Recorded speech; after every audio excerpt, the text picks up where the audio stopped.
ambientales. Ya referente a enfermedades nutricionales lo vamos a abordar el próximo lunes. Según calendarización está programada a las 10 de la mañana la clase, así que vamos a ver ese tema el próximo lunes, siempre por este mismo medio. Hay que estar pendientes en la plataforma, ahí se les va a subir el enlace para poder entrar a la clase.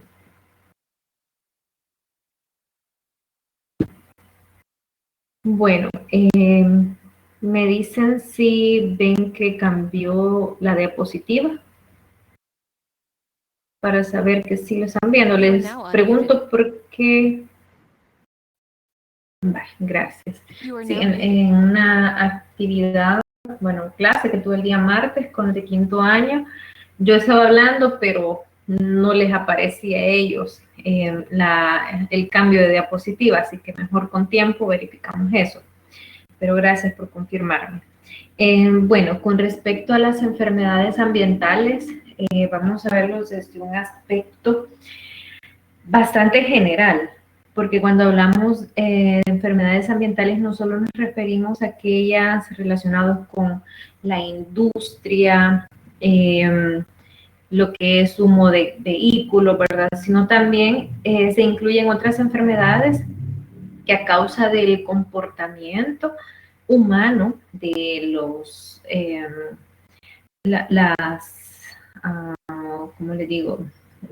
A ciertas costumbres que tenga la persona o vicios, por así decirlo, pero se me ha escapado la otra palabra que es más adecuada, estilos de vida, que esa es la adecuada. Va a depender de diversos estilos de vida, así pues también hay probabilidad de desarrollar diversas patologías. Hoy en día lo que se observa en esta imagen pues no está raro de ver.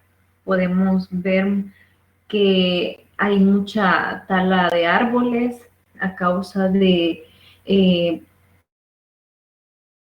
poder aperturar o lotificar un terreno, ¿verdad? Y muchos de los árboles son los que sufren las consecuencias. Recordemos las funciones de los árboles, ¿verdad? De purificar el aire que respiramos. Aparte, la imagen que se observa acá en la parte inferior derecha, podemos ver una vivienda al borde de un barranco. ¿Cuántas veces no han ocurrido diversos desastres en nuestro país? El año pasado, nada menos, ¿verdad?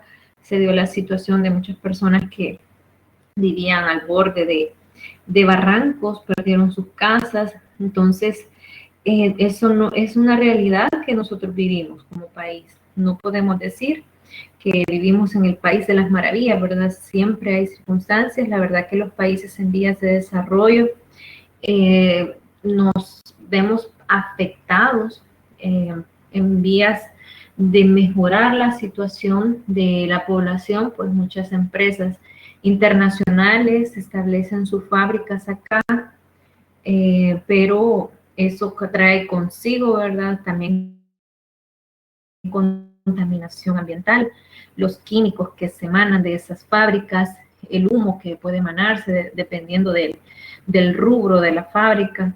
Entonces, viene a afectar los ríos, de igual manera, se ven afectados, ya sea por arrojar basura, químicos a los ríos, los mares. Entonces, todo eso, pues, es un tema bastante amplio. Si comenzamos a cortar con tijera, pues vamos a alargarnos solo hablando de diversos problemas socioeconómicos que vienen a afectar a nivel del medio ambiente, y esto viene a repercutir en las enfermedades de la población.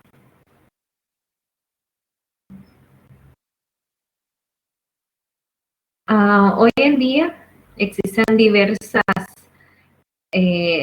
legislaciones, reglamentos, que se trata la manera de establecer a modo de buscar una guía adecuada para el trabajo, que el trabajo no vaya a repercutir en la salud de la población.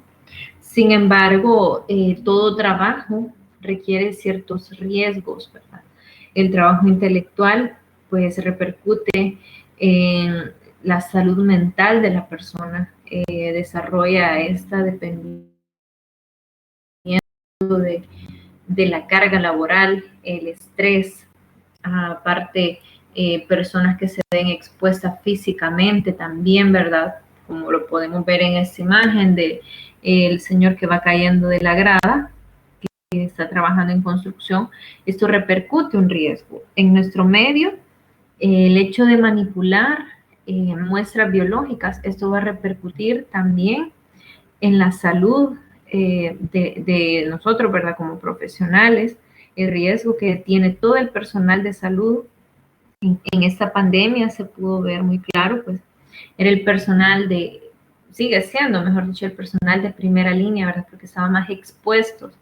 Entonces, todos tenemos ciertos riesgos de acuerdo al trabajo que se realice. Y es muy importante tomar en cuenta todos estos aspectos a la hora de analizar dicha situación. Bueno, cuando hablamos de medio ambiente, nos vamos a referir a dos entornos, un entorno interno y un entorno externo. En cuanto al entorno interno, vamos a referirnos a diversos estilos de vida que tiene la población asociados a la ingesta, ya sea de tabaco, alcohol, a lo que es una mala alimentación, ¿verdad? También la ingesta de alimentos con excesos de azúcar, de grasas, las drogas, todo eso va a venir a repercutir y es parte de nuestro entorno interno. El entorno externo, en cierta manera, está fluctuante porque es el que va a repercutir, tanto el medio ambiente repercute en el entorno externo, asimismo el entorno externo va a repercutir en el ambiente en el cual va a desarrollarse el ser humano como persona individual. Entonces, dentro del entorno externo podemos mencionar también el entorno de trabajo, ¿verdad? En cuanto a los países desarrollados, según algunos estudios se ha visto que el comportamiento personal tiene una mayor influencia sobre la salud en lugar del medio ambiente. Aunque así, según los estudios, pues sí hay contaminación en estos países de primer mundo, también conocidos, ¿verdad? Pero lo que son los estilos de vida pueden repercutir aún más en el desarrollo de diversas patologías. Y lo vamos a ver con las enfermedades laborales. Más adelante creo que está una diapositiva en donde les hace mención que en países industrializados las enfermedades a causa del trabajo son las que se encuentran en un mayor auge, o sea, que dependen del estrés, ese estrés que también va a incurrir en una mala alimentación, en los hábitos que se tengan. En cambio, en los países en vías de desarrollo, la población, pues en cuanto a los accidentes laborales, son los que se encuentran en mayor proporción, no son tanto las enfermedades laborales, sino que los accidentes. En este caso podríamos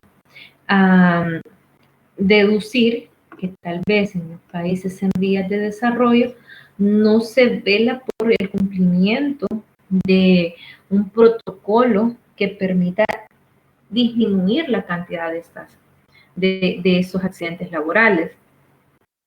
En cuanto a la definición de una enfermedad ambiental, vamos a referirnos a aquella en la cual está inmersa la exposición, ya sea a agentes físicos o a agentes químicos que se encuentren presentes en el ambiente, en el lugar de trabajo donde se encuentre la persona o en el entorno personal.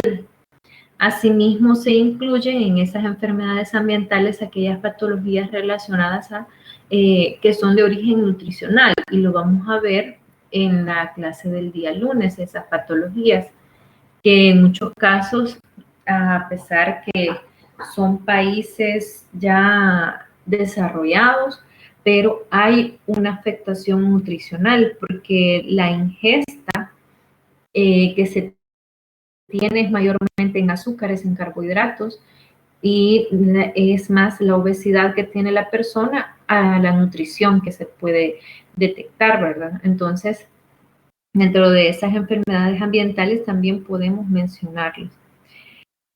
Las catástrofes son parte de las enfermedades, o bueno, han repercutido en el desarrollo de las enfermedades por exposición medioambiental. Entre ellas podemos mencionar algunas que están descritas acá.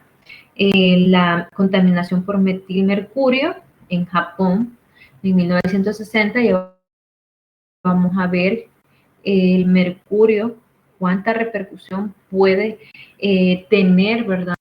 En mujeres embarazadas, afectación a nivel renal.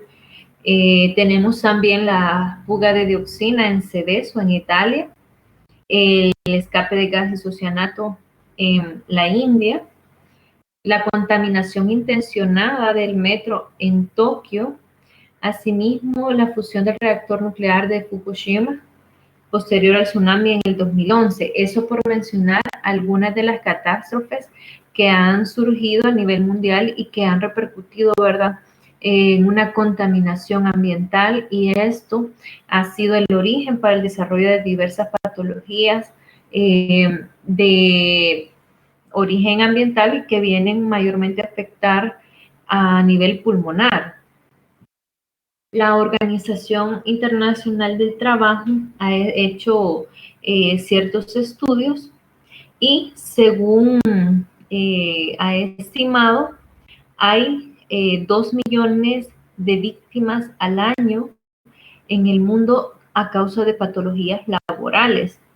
Es importante mencionar esto. Hoy en día, la entidad en nuestro país a cargo de velar porque se cumplan lineamientos con el fin de disminuir enfermedades laborales, pues es el Ministerio de Trabajo.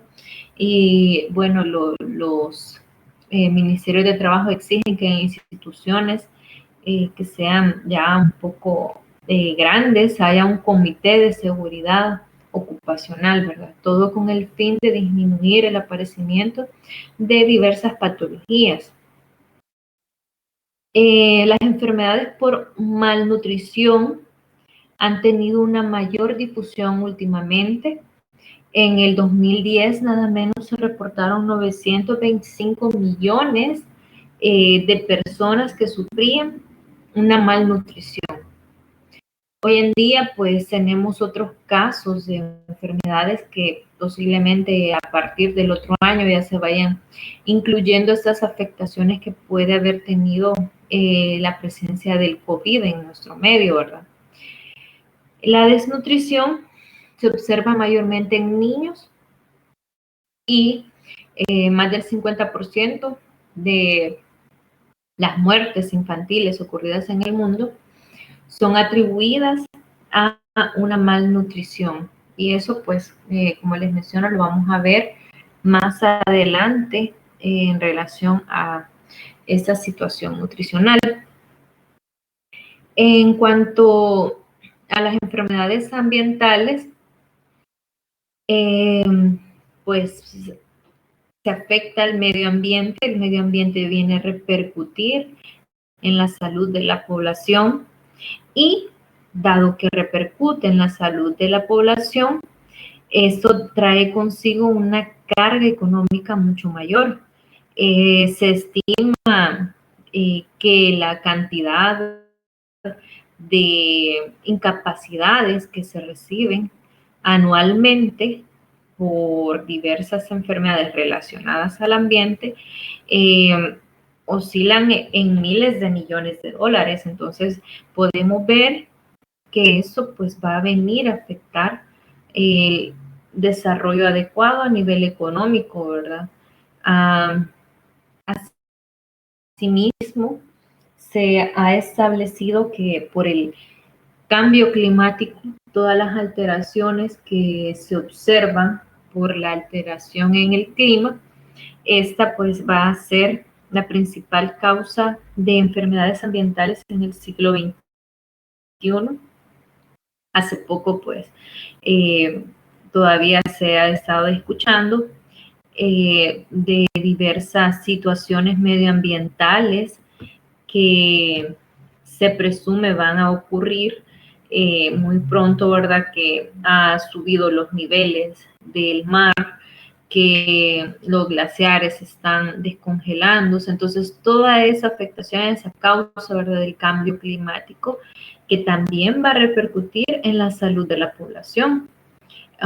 Se tienen muchas veces variaciones constantes de la temperatura ambiental. Unos días se tiene un clima bastante fresco, a los 2 días se tiene un gran calor. Entonces, todos estos cambios vienen a repercutir en la salud de la población. En 1960, según registros, se tenía establecido que se había aumentado la temperatura a nivel global de ser hasta 0.6 y se estima que por el 2100, que no sé si vamos a llegar a esa fecha, ¿verdad?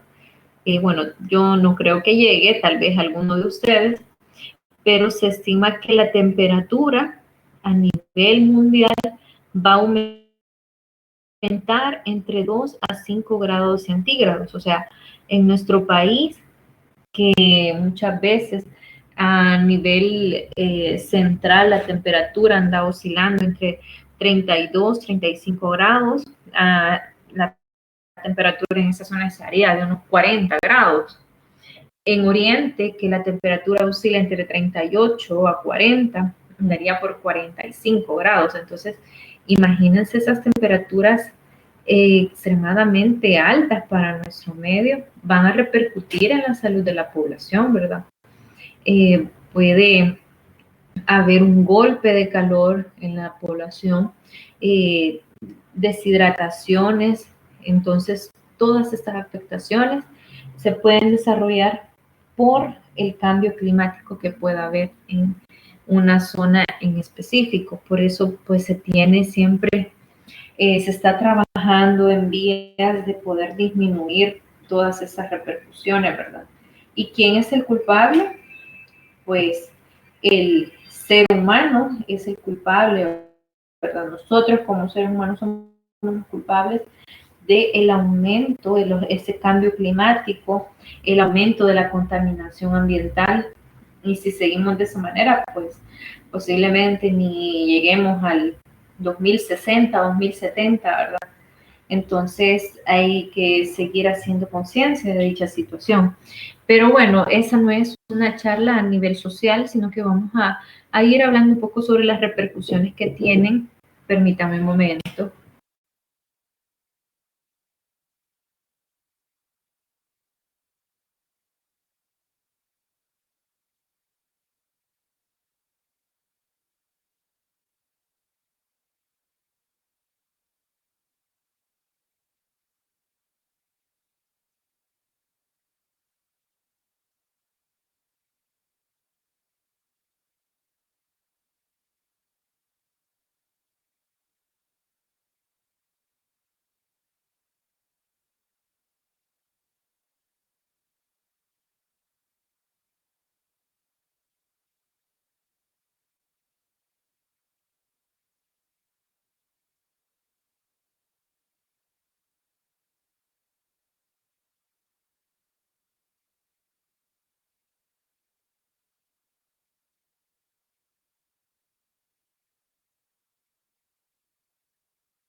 Hola, me van a disculpar que tuve cierto inconveniente por acá. Bueno, entonces, como les mencionaba, el culpable pues somos nosotros como seres humanos, ¿verdad? Por el aumento en la emisión atmosférica de diversos gases que son contaminantes, que son precursores de un efecto invernadero. Asimismo, el dióxido de carbono, que es emanado hacia el ambiente por diversos componentes que tienen un fin económico, pero que vienen a afectar eh, lo que es el medio ambiente. Asimismo, la deforestación que ya les había explicado al principio. Bueno, la repercusión que tenga ese cambio climático va a depender de algunos factores, entre ellos el abordamiento que se tenga de la situación, cómo se aborde dicha situación, ¿verdad? Si se llevan a cabo acciones que disminuyan la contaminación ambiental, asimismo la capacidad que tenga el ser humano de adaptarse, pero primero creo que se tiene que hacer conciencia, ¿verdad? Para que haya un cambio en cuanto a la conducta de la población. Todos estos cambios climáticos, esta afectación, la contaminación ambiental va a repercutir sobre la salud del ser humano. Es así que se pueden desarrollar diversas patologías, ya sea a nivel cardiovascular, de tipo entérico, como la gastroenteritis, ¿verdad? La contaminación ambiental puede repercutir en el desarrollo de diversas enfermedades gastrointestinales, entre ellas el cólera, que pueden ser transmitidas por agua o alimentos que estén contaminados. Y hoy en día, así como vamos, pues el agua dentro de poco se va a escasear, no vamos a tener agua suficiente, ¿verdad? En nuestro medio, en nuestro país, pues somos bastante favorecidos, bendecidos, porque no tenemos tan escasa el agua como en otros países, ¿verdad? En Medio Oriente, muchos países tienen que comprar a precios exageradamente altos el agua porque es bastante escasa. Entonces, pues no estamos lejos de que nosotros podamos tener una situación similar si no se hace nada para disminuir esta situación. Asimismo, las enfermedades transmitidas por vectores, entre ellas el paludismo, el dengue, pueden aumentar los casos de nutrición. Eh, son algunas de las repercusiones negativas que podemos mencionar, ¿verdad? Que pueden desarrollarse por la afectación a nivel ambiental. En cuanto a la toxicidad de algunos agentes químicos y físicos, vamos a mencionar un poco sobre la toxicología, que esa es la que se encarga del estudio de los venenos, ¿verdad? Cómo afectan, cómo están distribuidos, el mecanismo de acción que tiene el veneno para poder afectar a la población. De estos, pues se ha establecido que en Estados Unidos se manejan aproximadamente 1.800 millones de productos químicos y de esos 33 millones se consideran que son cancerígenos, carcinógenos. Entonces, imagínense cómo está la situación y muchas veces nos preguntamos por qué aparecen tantos cáncer, tantas personas con casos de cáncer. Si la verdad muchas veces la persona no es consciente o a veces es consciente, pero la necesidad le hace desarrollar trabajos que lo exponen a algunos químicos que van a afectar su salud. Entonces, y nosotros no estamos exentos. Muchas de las, no somos un país productor, ¿verdad? Sino que mayormente importamos las cosas en lugar de exportar. Y muchas de las cosas que importamos podrían repercutir, los componentes químicos con los cuales han sido elaborados podrían afectar la salud de la población. Entonces, tenemos todos estos aspectos en cuanto a las afectaciones químicas, físicas, se encuentran las radiaciones, ¿verdad?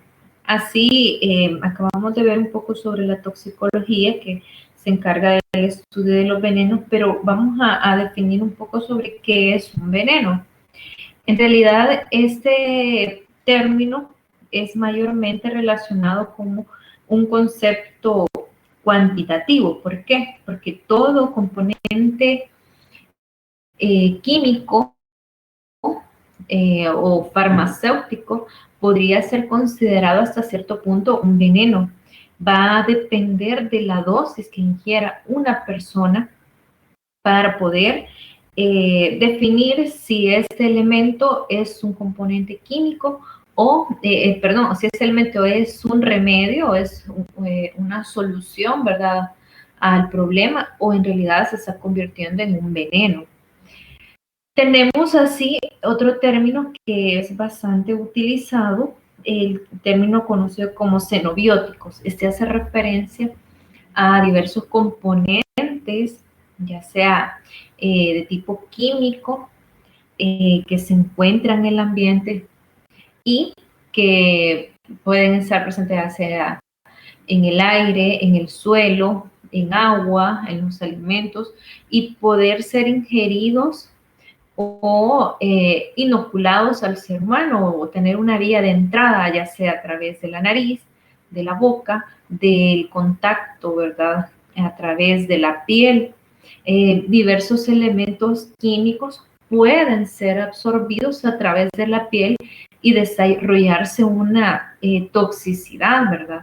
Las personas que ocupan insecticidas, pesticidas, deben tenerse un gran cuidado porque puede ser inhalado ese veneno a través de las vías aéreas o puede ser absorbido a través de la piel y desarrollarse una intoxicación. Entonces, cuando hablamos de xenobióticos, se le llama así de manera general a todas esas sustancias químicas que pueden ser administradas, ya sea por vía aérea, vía oral, a través de la piel, y que van a desarrollar una intoxicación en la persona. Si son administradas en dosis bastante alta, ¿verdad? Ya decíamos que el término veneno pues se puede atribuir dependiendo la cantidad, es más que todo un término cuantitativo. Estos elementos, estos xenobióticos que puedan ser ingeridos, pueden eliminarse del organismo, ya sea exhalándolo en el aire. Asimismo, pueden eliminarse en la orina o en las heces, dependiendo de la metabolización que se haga.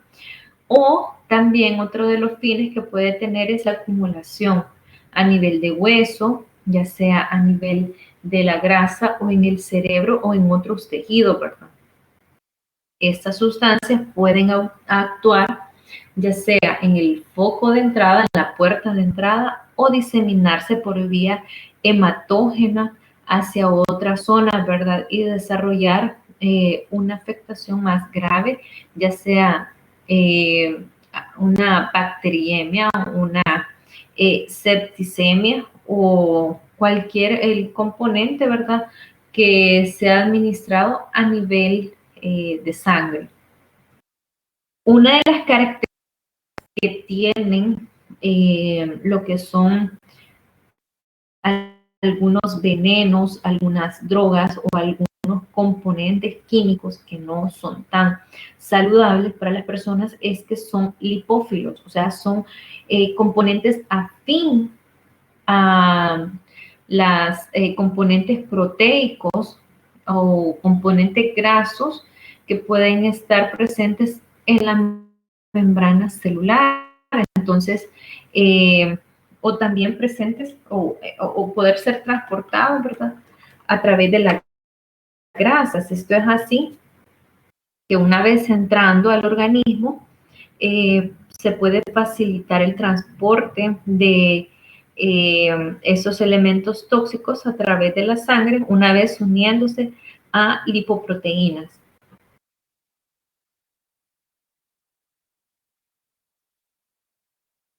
Tenemos la contaminación del aire, que puede deberse a diversos factores, parecido al centro de San Salvador, ¿verdad? Muchas veces se ha querido trabajar en ciertos lineamientos que no permitan la circulación de vehículos muy viejos, o que esos vehículos se les haga un tratamiento para evitar la expulsión de humo que sea contaminante. Entonces, el tráfico que se hace, ¿verdad?, en ciertas zonas urbanas puede repercutir. Muchas veces se han observado algunas ciudades en las mañanas, ¿verdad?, cómo se ve el smog, que es el aire contaminado que se puede identificar. Entonces vamos a hablar un poco sobre algunos elementos que pueden afectar. Toda esa contaminación del ambiente, del aire, va a repercutir sobre diversas afectaciones a nivel respiratorio. Algunas, por ejemplo, el material particulado que es respirable puede tener efectos ya sea a corto o a largo plazo. Algunos efectos que podemos mencionar de ese tipo de material a largo plazo es un menor desarrollo de la estructura y función del sistema respiratorio. Tenemos lo que es el particulado ultrafino, que son componentes mucho más pequeñitos que pueden ser inhalados y llegar hasta los alveolos de una forma más rápida. Entonces, el efecto pues va a ser más corto, ¿verdad? Hay una mayor respuesta inflamatoria. Esa respuesta inflamatoria pues es reacción del organismo ante agentes extraños en vías de poder estabilizar la situación, pero en muchos casos una reacción inflamatoria puede ser de una manera tan brusca, tan drástica, que va a afectar, ¿verdad? Muchas veces la solución puede ser más fuerte que el problema. Asimismo, en cuanto a la contaminación ambiental, podemos mencionar algunos componentes: el ozono, por ejemplo, el dióxido de azufre, el monóxido de carbono, el plomo. Todos estos componentes pues pueden encontrarse en el ambiente como contaminantes y van a repercutir en la salud de la población. Esta contaminación que podemos identificar en el medio ambiente es causa importante de morbimortalidad. Hoy en día tenemos lo que es la repercusión del virus, que es transmitido por vía aérea. Sin embargo, también en el ambiente pueden inhalarse diversos componentes químicos que pueden ser la base del desarrollo de diversas patologías.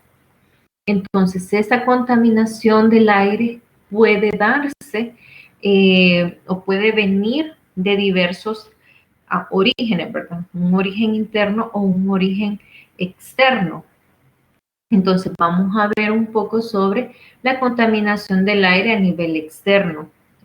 Pues, los candidatos que van van primero en la fila, ¿verdad? Están las naciones industrializadas. Son naciones con un avance tecnológico que están muy desarrolladas, pero al mismo tiempo puede su ambiente estar muy contaminado.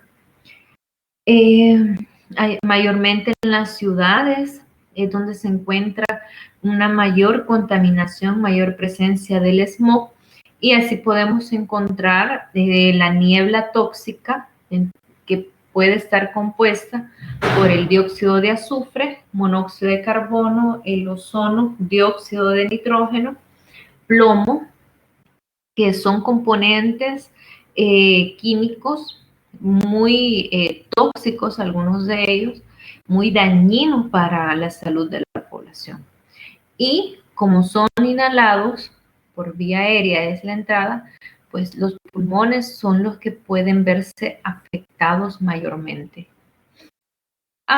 Aún sin embargo, pueden también verse comprometidos otros sistemas, ¿verdad? Vamos a hablar un poco sobre el ozono, que esta pues se produce por la interacción de la radiación ultravioleta y el oxígeno en la estratosfera y puede acumularse a nivel de la capa de ozono o en la capa estratosfera. En esta zona pues podemos identificar el ozono. Sin embargo, bueno, antes de mencionarles eso, podemos mencionar que por diversos químicos que son eliminados por aires acondicionados, refrigeradores, aerosoles, pues esta tiende a verse afectada y desde 1979 pues la capa de ozono estaba poco dañada. Hacia el 2013 pues podemos ver ese aumento. Sin embargo, cuando hablamos de ozono, nos vamos a referir al ozono presente en el suelo. No es a nivel de la estratosfera. Este presente en el suelo pues es un contaminante más dañino para el aire. Esta está formado por la reacción del óxido de nitrógeno y otros compuestos orgánicos. Cuando se producen radicales libres que van a ser producidos por el ozono, esos radicales dañan las células epiteliales de la vía respiratoria y asimismo las células alveolares. Entonces, personas con exposición al ozono que se encuentra a nivel del suelo va a tener diversas afectaciones de tipo respiratorio. También podemos mencionar que aquellas personas ya con un factor predisponente como asma, enfisema, pues son candidatas a desarrollar un cuadro más complejo, ¿verdad? Tenemos el dióxido de azufre, que es otro elemento químico que se produce en centrales eléctricas que queman carbón y petróleo y este pues va a poderse detectar una vez liberado al aire y bueno, este dióxido de azufre es un componente químico que puede ser utilizado en fábricas de papel, asimismo en los escapes de aquellos motores a base de diésel, ¿verdad?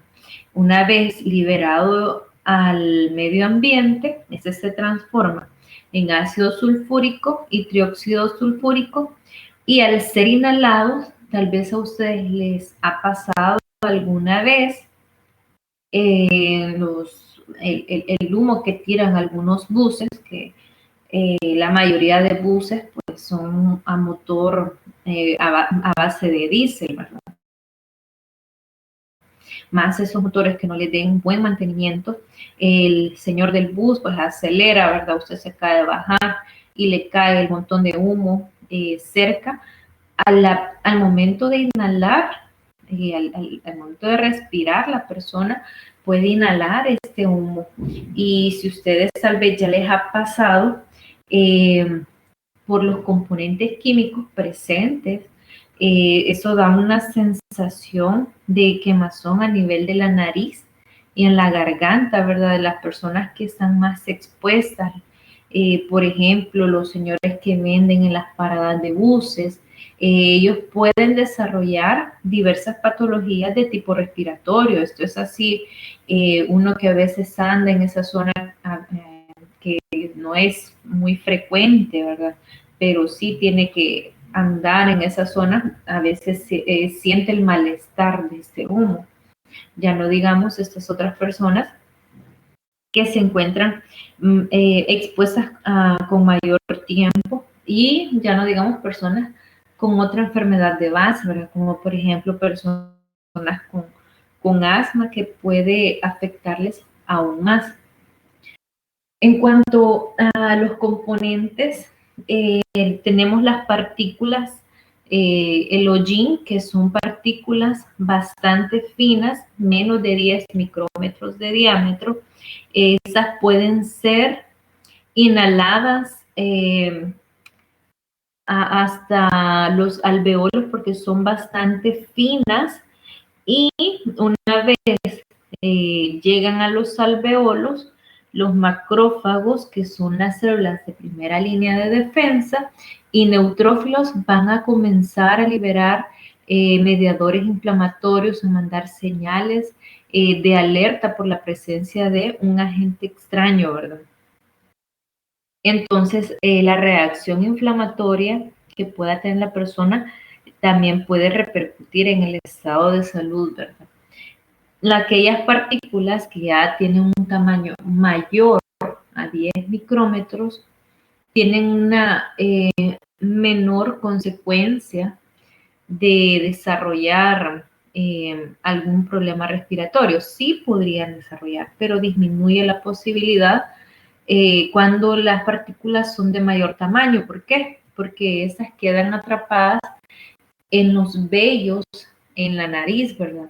Por eso es que no es recomendable que se corten los vellos en la nariz, porque tienen su función. Al inhalar partículas que son demasiado grandes pueden quedar atrapadas y evitar que lleguen hasta las vías respiratorias. Tenemos otro elemento, otro componente químico, el monóxido de carbono.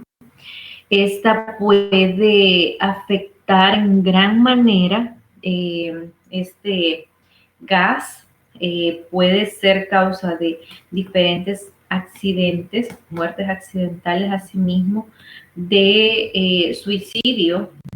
Muchas veces no se detecta la presencia del monóxido de carbono, pero al encender un automotor, puede, y está un cuarto cerrado, una cochera pequeña cerrada, estos automotores eliminan monóxido de carbono en esa, a través del funcionamiento en el escape, ¿verdad?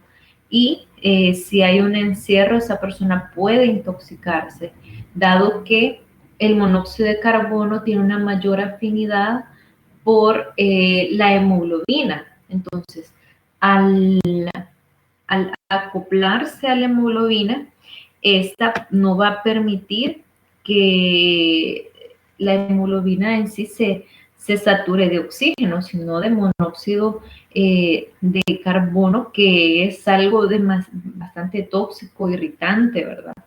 Al haberse saturado la hemoglobina entre un 20 a 30% de monóxido de carbono, puede llegar a causar una hipoxia sistémica. Si la saturación está entre el 60 y el 70%, la persona puede llegar a perder el conocimiento y puede llegar a morir, ¿verdad? Entonces, esa es una de las formas de suicidio que han ocurrido.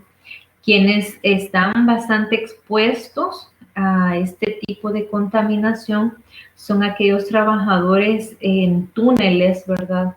Donde hay cierto encierro y hay automotores que pueden acumular ese contaminante. Asimismo, los garajes subterráneos, ¿verdad? Los parqueos ahí en el parqueo de galerías. No sé si a ustedes les ha pasado, como mencionarles así como ejemplo, si usted llega, a medida va usted bajando, siente uno que cuesta un poco más respirar, se siente más la presión del calor, ¿verdad? Y asimismo va a sentir un poco más la presencia de ciertos componentes químicos que son emanados de los equipos automotores, ¿verdad?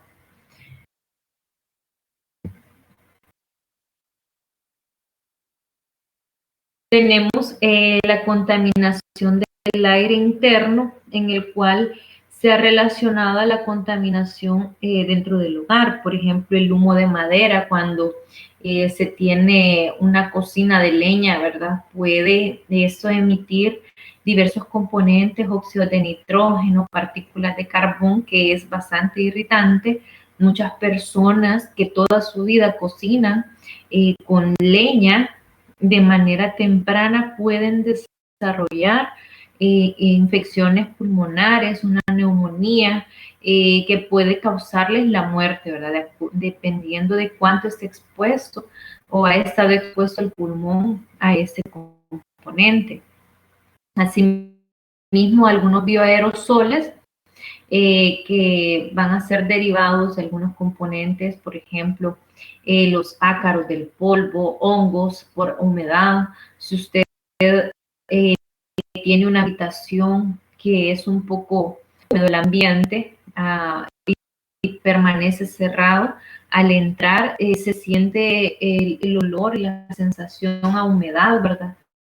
Se siente como un olor a nacido, dice uno, debido a estos componentes microbiológicos que pudieron haberse estado alojando en esta zona y que puede repercutir, ¿verdad? Desarrollar una rinitis, un ataque de asma en la persona. Tenemos así también el formaldehído, que tal vez no lo veamos así, tal cual el formaldehído en nuestros hogares. Puede ser que algún componente, algún elemento químico que ocupamos en nuestra casa sea elaborado a base de formaldehído. Entonces, este es un componente carcinogénico. Se recomienda disminuir la exposición a este componente debido a que es bastante irritante el estar muy expuesto al formaldehído puede desarrollar una dificultad respiratoria al inhalar. Bueno, ustedes pasaron por anatomía, ¿verdad? Y los cadáveres, para que pudieran mantenerse en buen estado, eran sumergidos en formaldehído, y el día que se sacaba, pues les pasaba a todos, ¿verdad? Que sentían la irritación al momento de respirar en la nariz, los ojos, esa sensación de quemazón que ni siquiera los podía tener abiertos, a nivel de garganta, sentías el sabor, ¿verdad? Del mismo olor que emanaban esos componentes. Entonces, esto es un componente cancerígeno y que su exposición frecuente puede desarrollar una afectación. Entonces, tenemos algunos componentes medioambientales que son contaminantes. Entre ellos podemos mencionar el plomo, el mercurio, el arsénico, el cadmio. Vamos a ver cada uno de ellos. Vamos a dar inicio con el plomo, que ese es un metal que se puede absorber bastante fácil a los grupos sulfidrilo que se encuentran en algunas proteínas, y se pueden incorporar en esa zona e interfiere, ¿verdad?, en el metabolismo del calcio. Estas personas desarrollan algunas afectaciones, no hay una calcificación adecuada. Asimismo, desarrollan afectaciones de tipo hematológico, de tipo óseo, neurológico, gastrointestinal, puede afectar a nivel renal, y el plomo pues se ha demostrado que hay una mayor es más afín en lo que es el sistema de un niño en comparación con un adulto. Si ustedes han escuchado todavía, o ya están algo grandes, cuando se oía hablar un poco sobre el caso de las baterías récord en el sitio del niño, pues había habido una contaminación y muchas personas resultaron afectadas niños que se les podía identificar en su en sangre, componente, ¿verdad? Presencia de plomo. Hoy en día, pues las fuentes de donde se puede encontrar, pues en la minería, en las fundiciones de baterías, en las pilas, en las pinturas de aerosol, son algunos de los lugares o componentes en donde pueden encontrarse este metal. Al ser expuesta la persona, pues puede haber una afinidad y afectarse, ¿verdad? Ya sea a nivel neurológico, de tipo óseo. Cuando las concentraciones de plomo a nivel sérico se encuentran por arriba de 45 microgramos por decilitros, ya es necesario que la persona adquiera o le administre un tratamiento, ¿verdad? Entre el 80 al 85% del plomo se incorpora o se puede identificar a nivel de hueso y también en los dientes. En los dientes a veces esas personas tienden a presentar ciertas manchas, manchas de polvo se le conoce.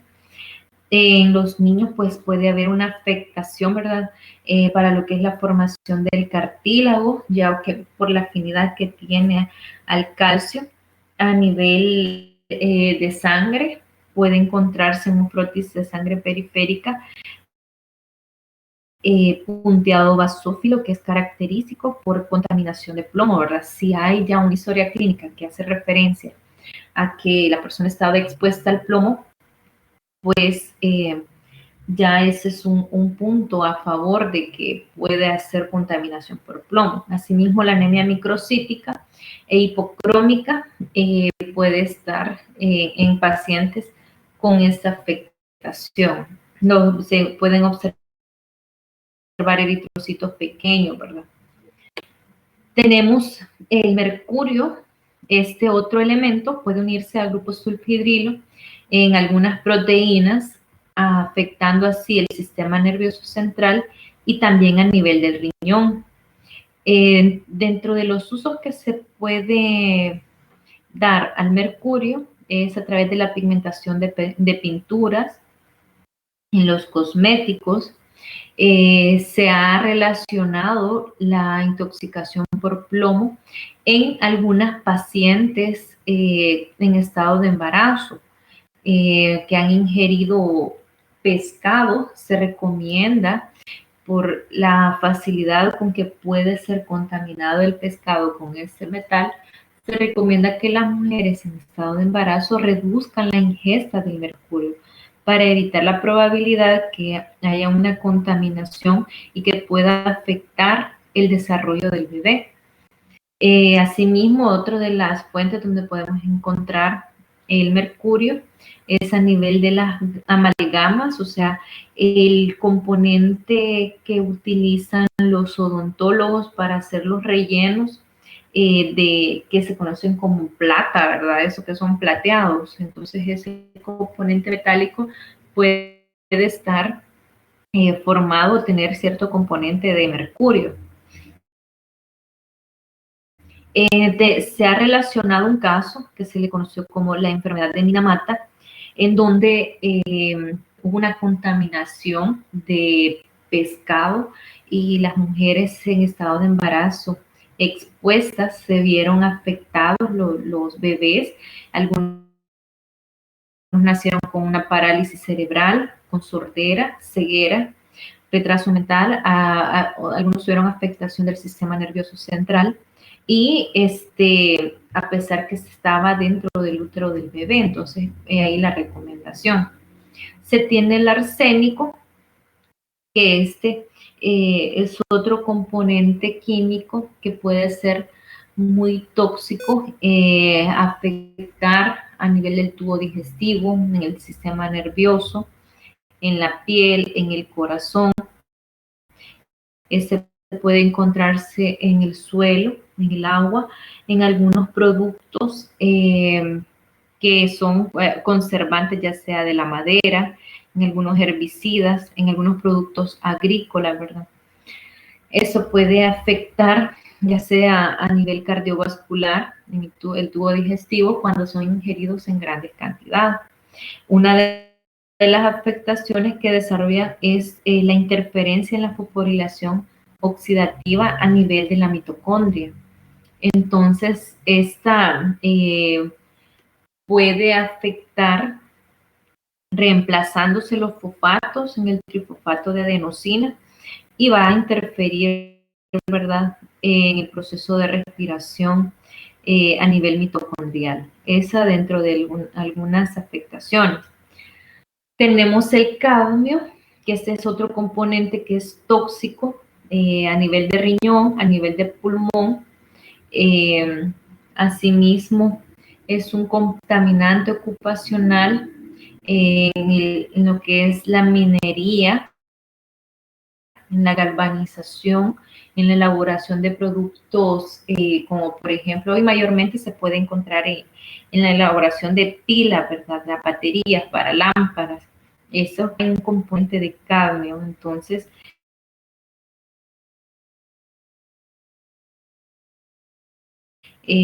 porque puede emanar una vez ya tiene su vida útil, emanar cada uno de esos componentes químicos.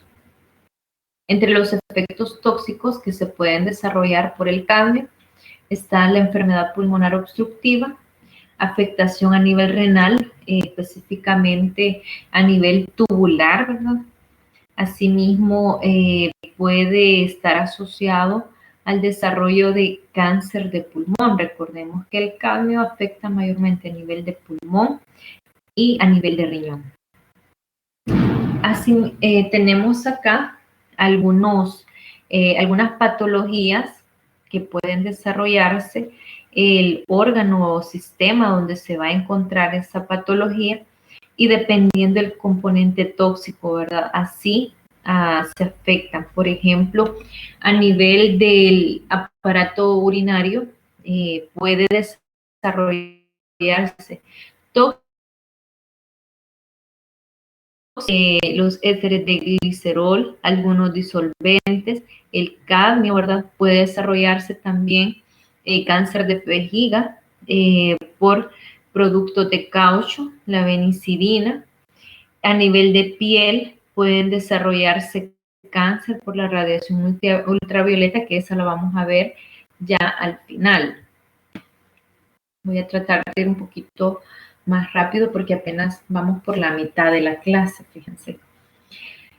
Bueno, en cuanto a los riesgos profesionales, tenemos algunas enfermedades en la clasificación, pues tenemos los accidentes laborales y las enfermedades laborales. Esto ya se los había mencionado, que según estudio los accidentes laborales son más comunes en países en vías de desarrollo y las enfermedades laborales ya se logran identificar en países industrializados.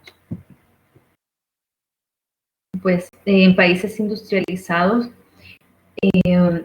según el estrés es mucho mayor, ¿verdad? El trabajo es mucho mayor, entonces por eso puede ser un factor que puede afectar y desarrollarse esas afectaciones. Vamos a hablar un poco sobre el tabaco, posteriormente vamos a hablar un poco sobre el alcohol y algunos ciertos medicamentos.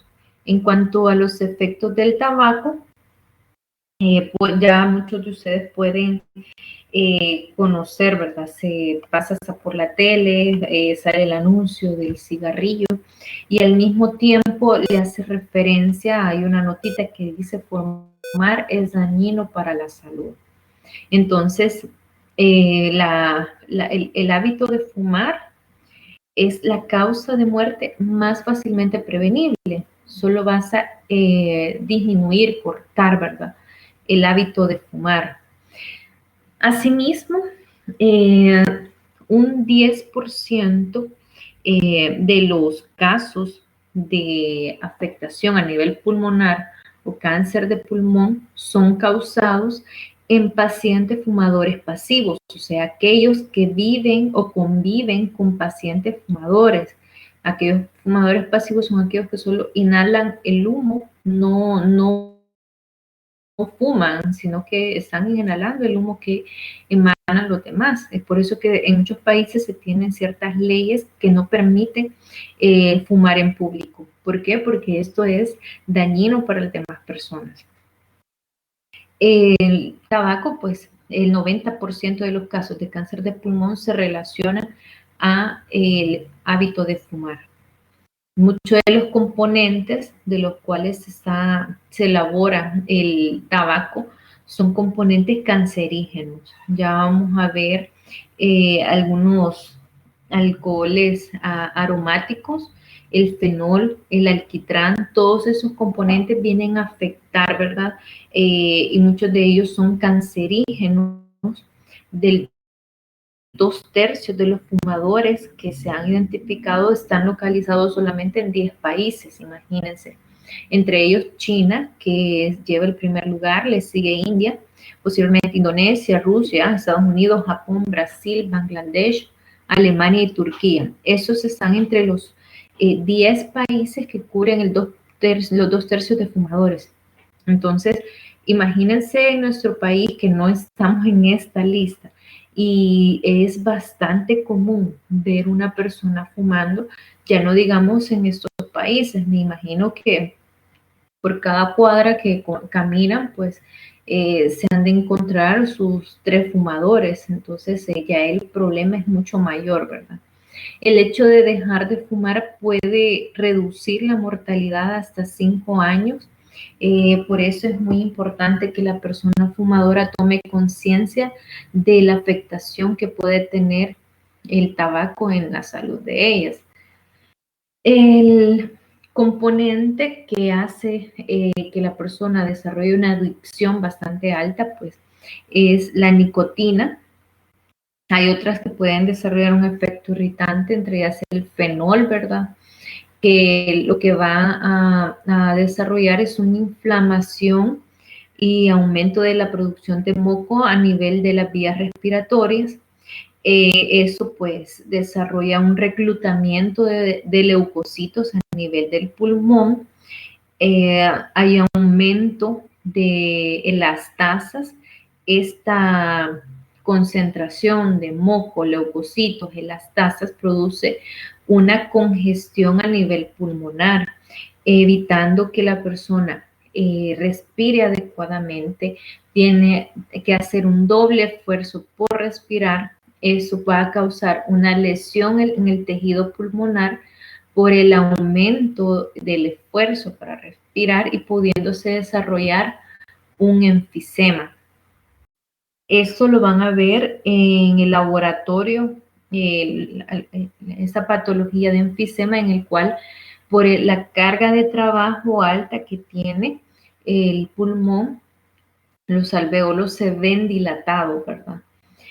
Acá están el listado de algunos componentes químicos que se pueden encontrar en el tabaco.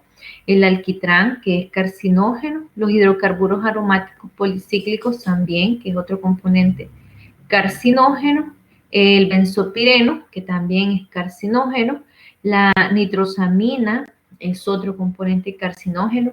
Esto entre algunos que podemos mencionar. Entonces, además, no solamente puede desarrollar cáncer a nivel pulmonar, la ingesta de la utilización del tabaco, sino también a nivel de faringe cuando se hace la conjugación con alcohol, ¿verdad? Vamos a hablar un poco sobre los efectos de alcohol.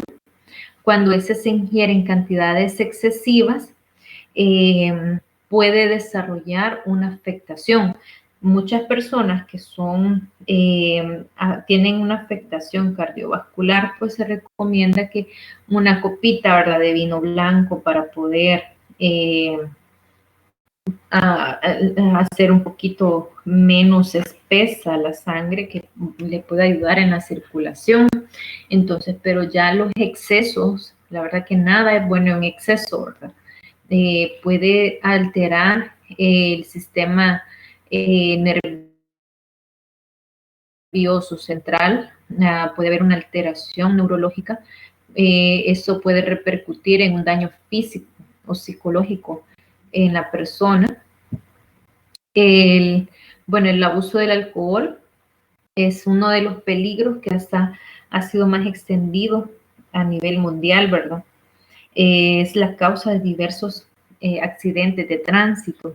En Estados Unidos se estima que al año se tienen 15,000 muertes a causa de cirrosis hepática.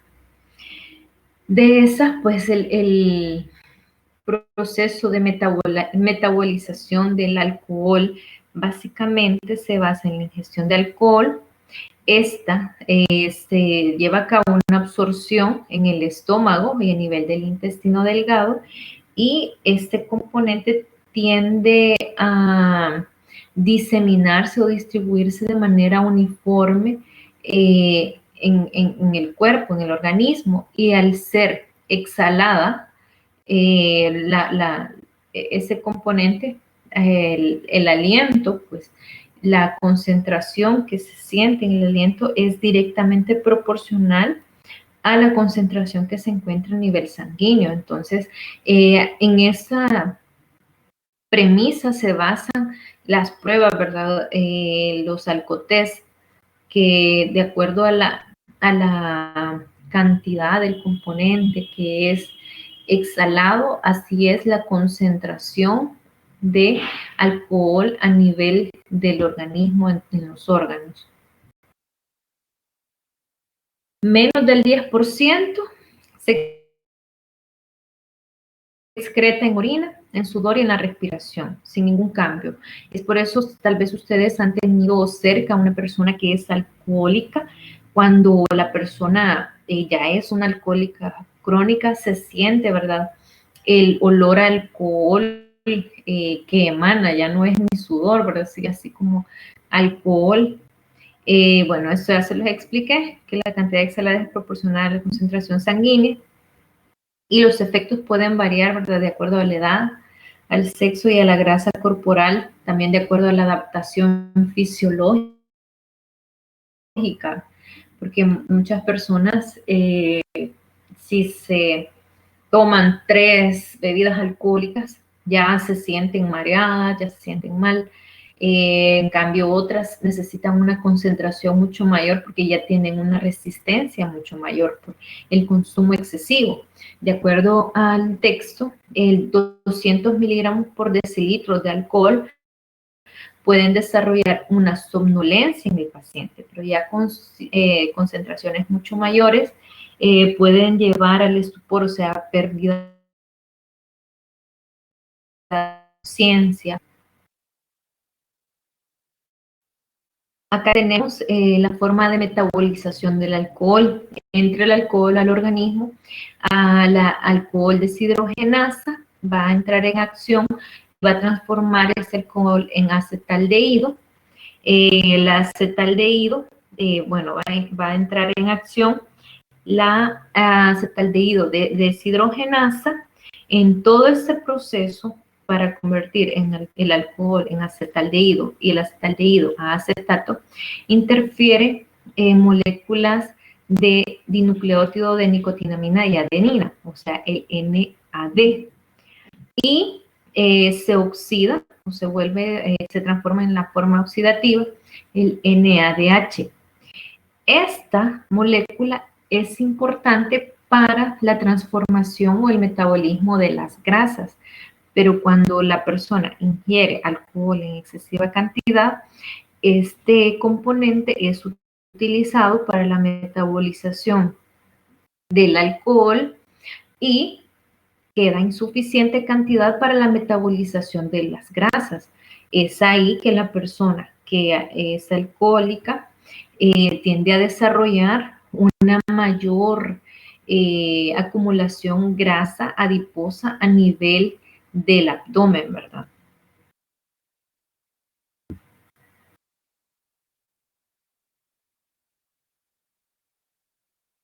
Entre los efectos del alcoholismo crónico tenemos el hígado graso, hepatitis alcohólica, la cirrosis, dependiendo, ¿verdad?, la afectación, así va a ser la consecuencia. Tenemos también el riesgo de cáncer a nivel de la calidad, que van a aumentar por el consumo del tabaco, ya se los había mencionado. Asimismo, hemorragia por gástricas,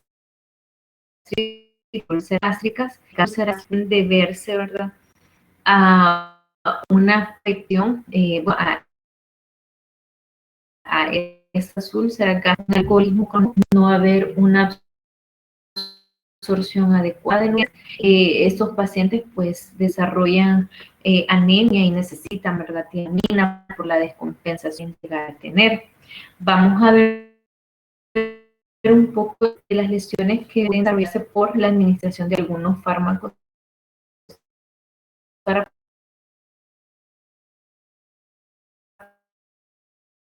terapéuticos. Pueden, al ser administrados en concentraciones adecuadas, puede hacerse un efecto de tratamiento mayor. Va a arrollarse a nivel pulmonar. Los salicilatos pueden desarrollar asma. La nitrofurantoína puede desarrollar una neumonía aguda. El busulfano, la nitrofurantoína y la bleomicina pueden desarrollar una fibrosis. Asimismo, a nivel pasiva de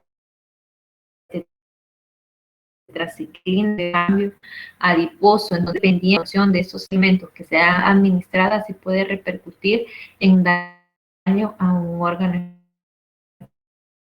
específico. Tenemos unos ambulantes que son propensos a desarrollar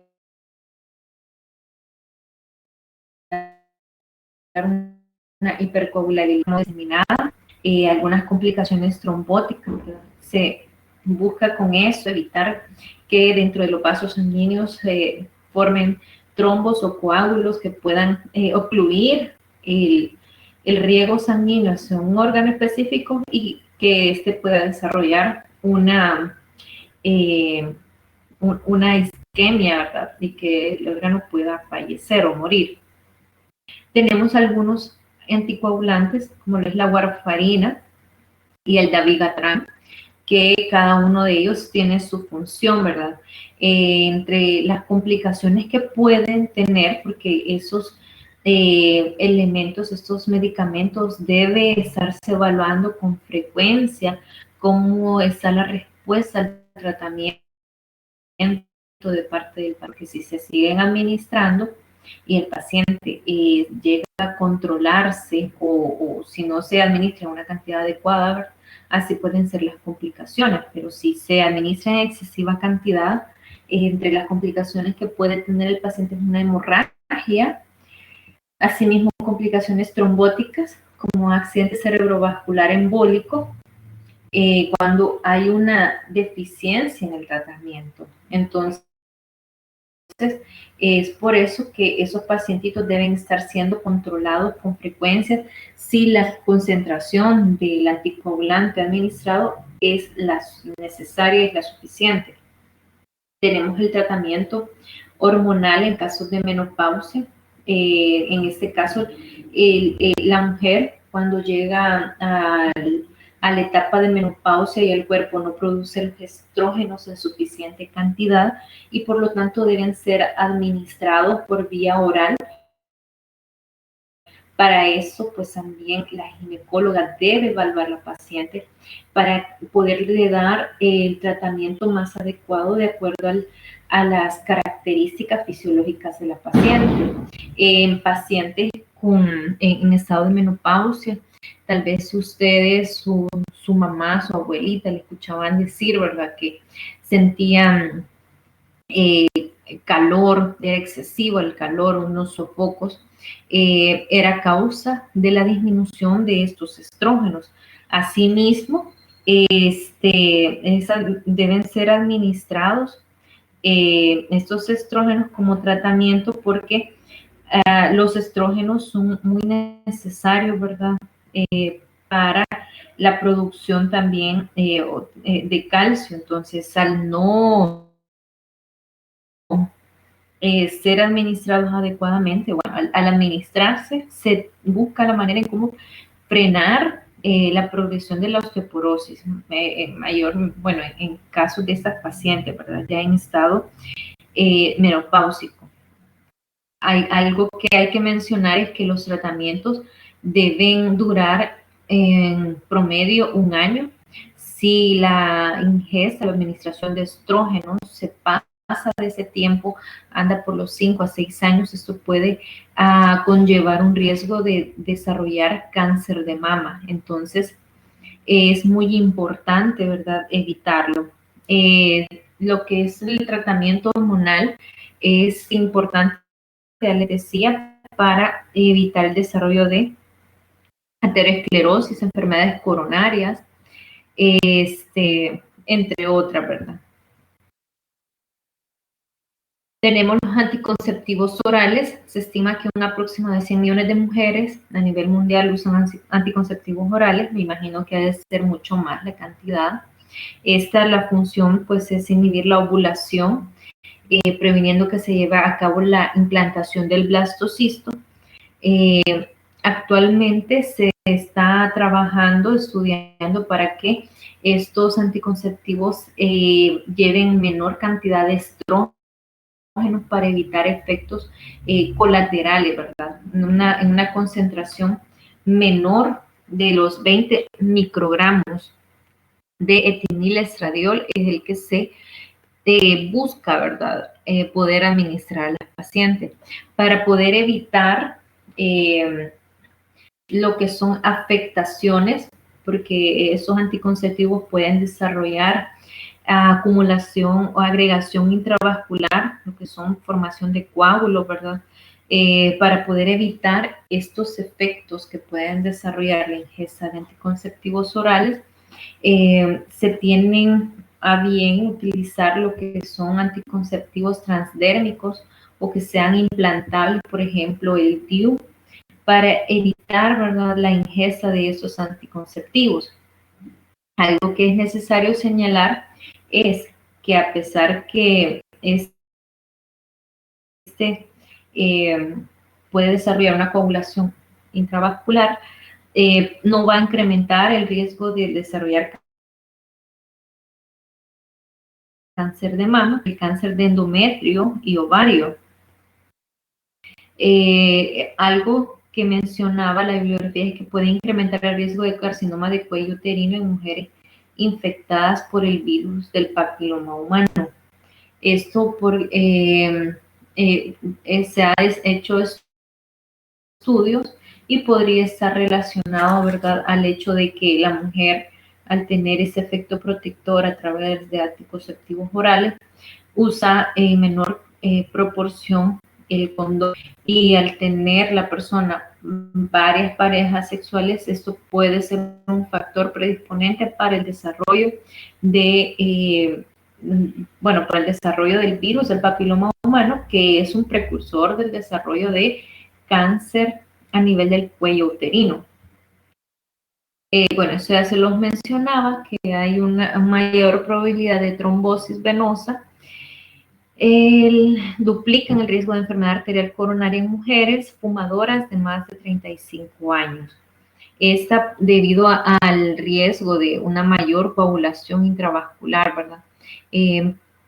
Porque eso tienden a alterar el metabolismo de los lípidos también. Entonces, para poder administrarse, ¿verdad?, algún anticonceptivo, es necesario que se consulte con una ginecóloga para que la ginecóloga determine cuál es el anticonceptivo más adecuado. Tenemos el paracetamol.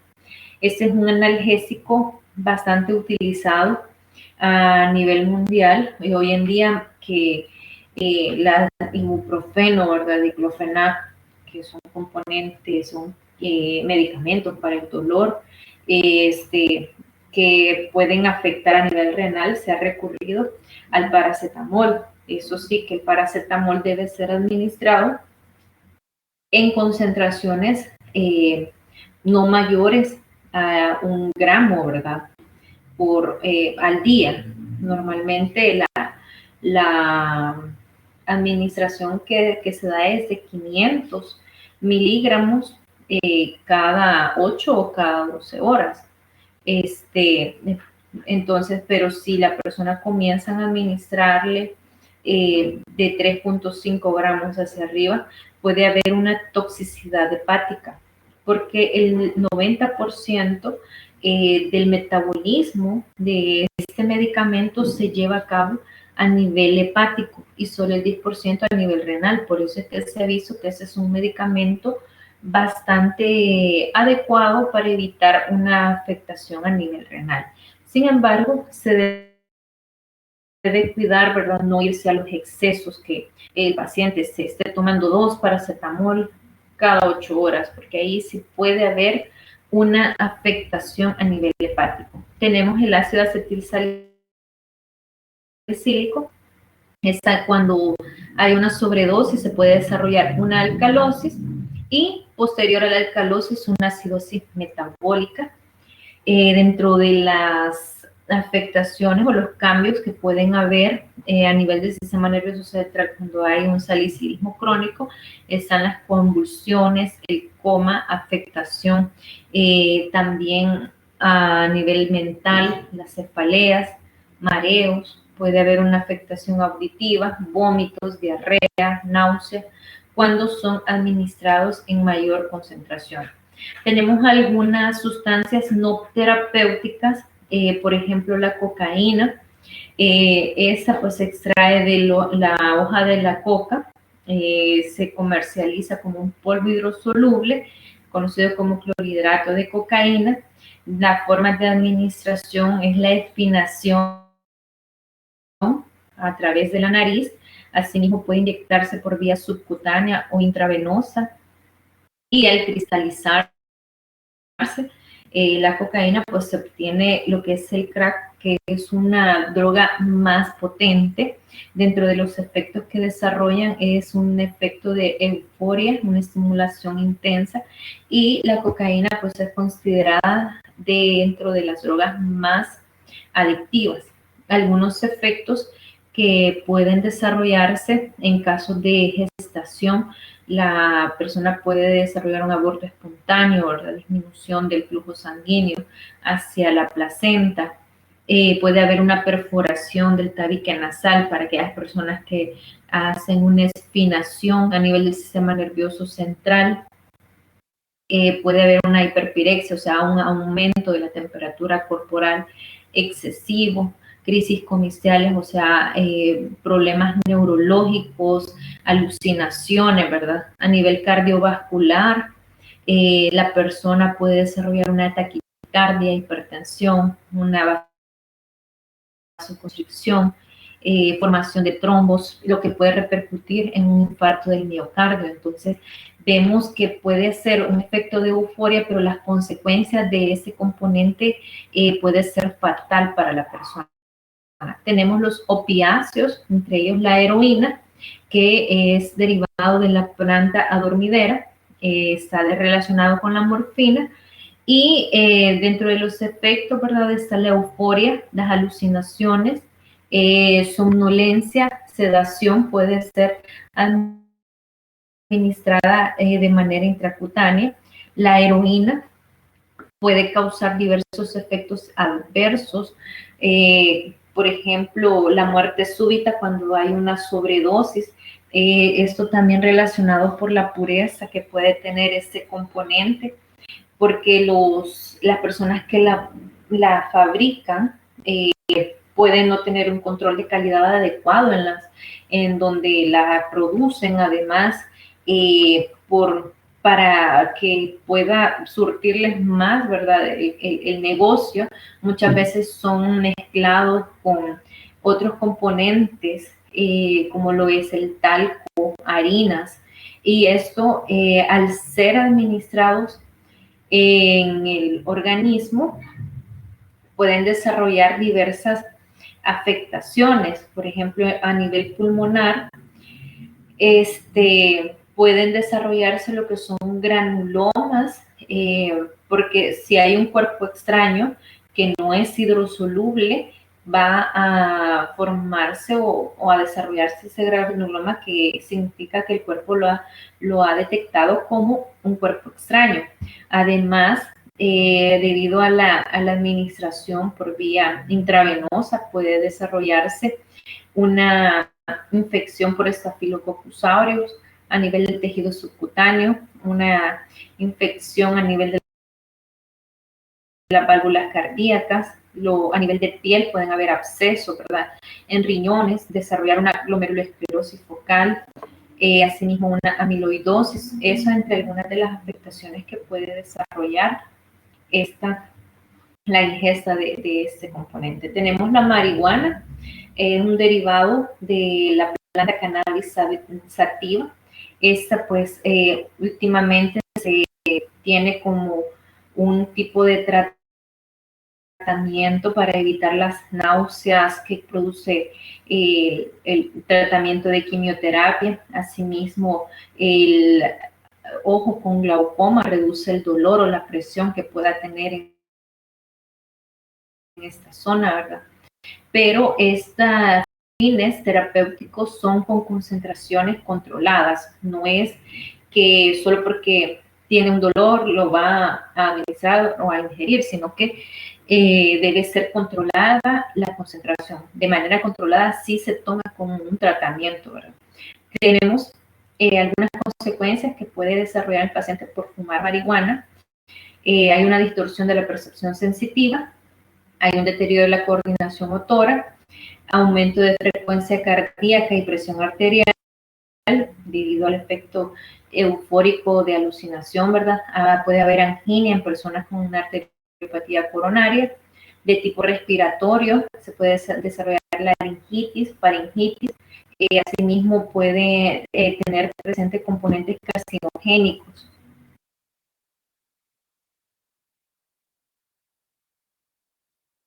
Tenemos algunos daños por agentes físicos, que pueden ser traumatismos mecánicos, lesiones térmicas, lesiones eléctricas, lesiones por radiación ionizante. Vamos a ver un poco sobre cada una de ellas.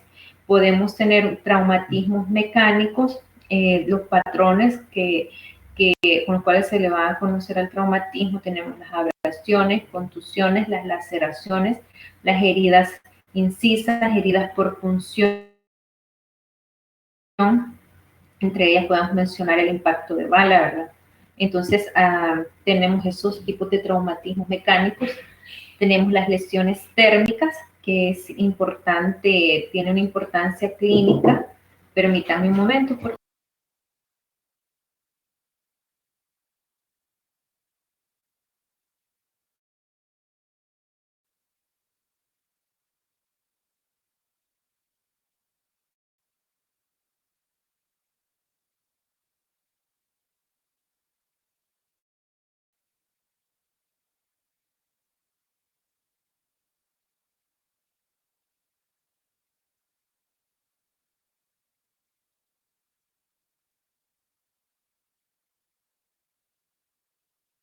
Bueno, ya casi vamos a finalizar. En cuanto a la importancia clínica de esas lesiones térmicas, algunas de las que son más frecuentes son las quemaduras térmicas, y se estima que 3.500 personas mueren cada año a consecuencia de lesiones, ya sea por el fuego o por la inhalación de humo. Porque muchas personas a veces que son expuestas a un incendio no es tanto por el fuego, por las quemaduras, sino por la inhalación de diversos componentes químicos o el humo que tuvo esa persona, que pudo causarle daños internos, ¿verdad? La importancia clínica de estas lesiones va a depender de diversos factores.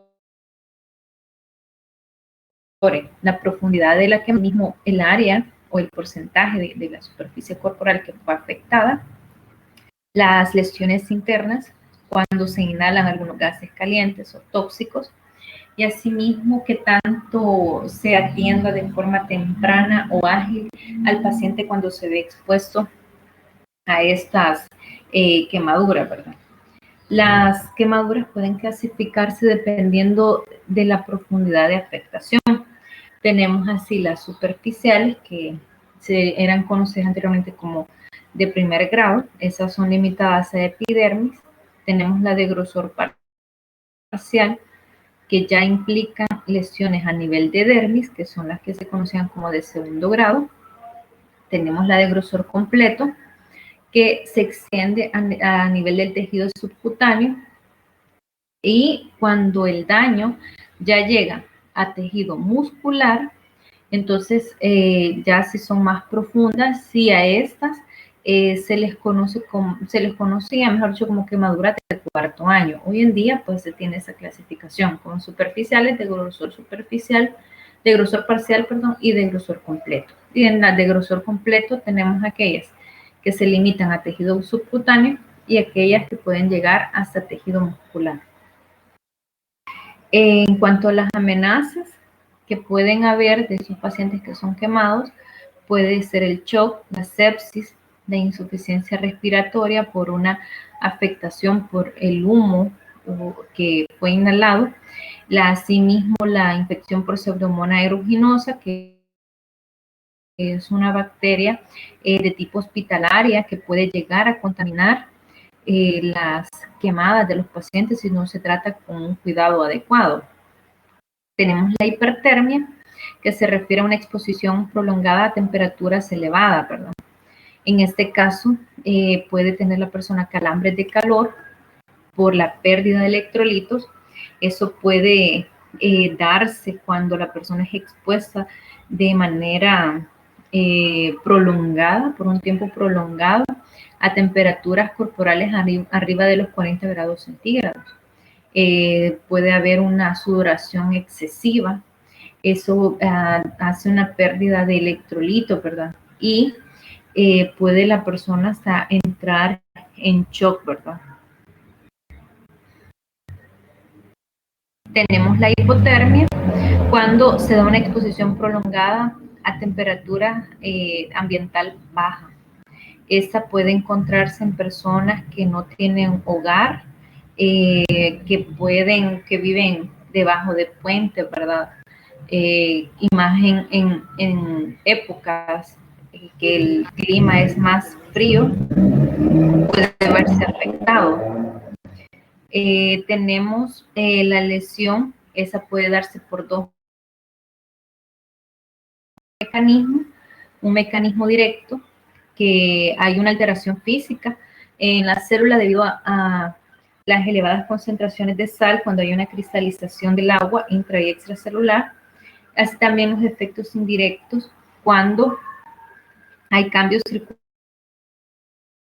circulatorios que van a variar dependiendo de la velocidad y la duración de la caída de la temperatura. Tenemos las lesiones térmicas, que esas con frecuencia son mortales.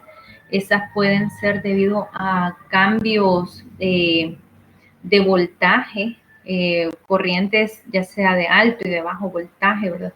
Entre las quemaduras, cuando hablamos de bajo voltaje, nos referimos a la electricidad normal que tenemos en nuestras casas. Cuando hablamos de alto voltaje, ya nos referimos a aquellas que pueden ser causadas por un trueno, ¿verdad?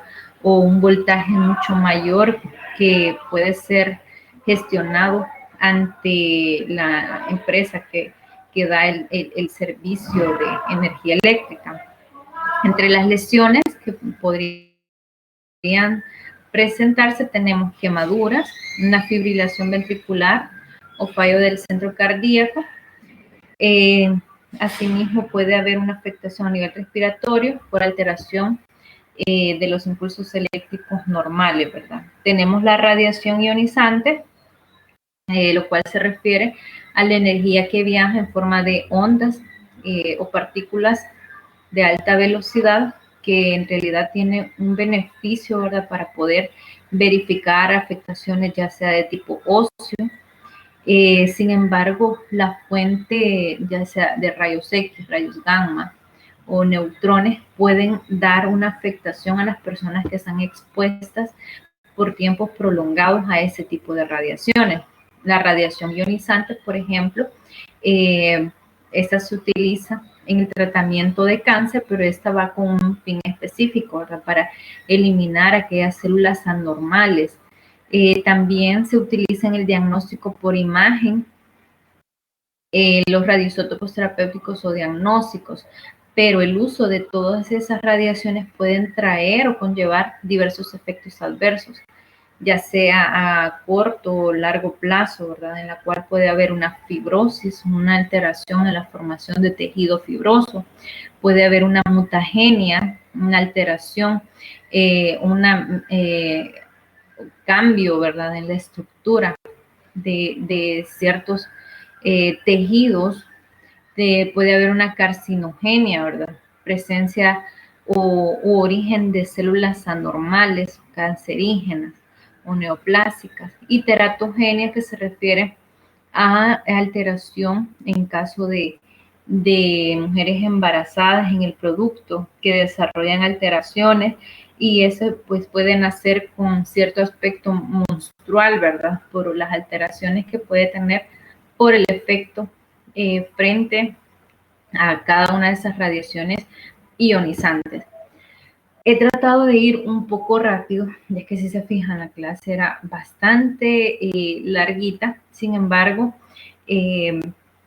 a pesar de eso creo que es bastante considerable el tiempo. No sé si tienen alguna pregunta, jóvenes.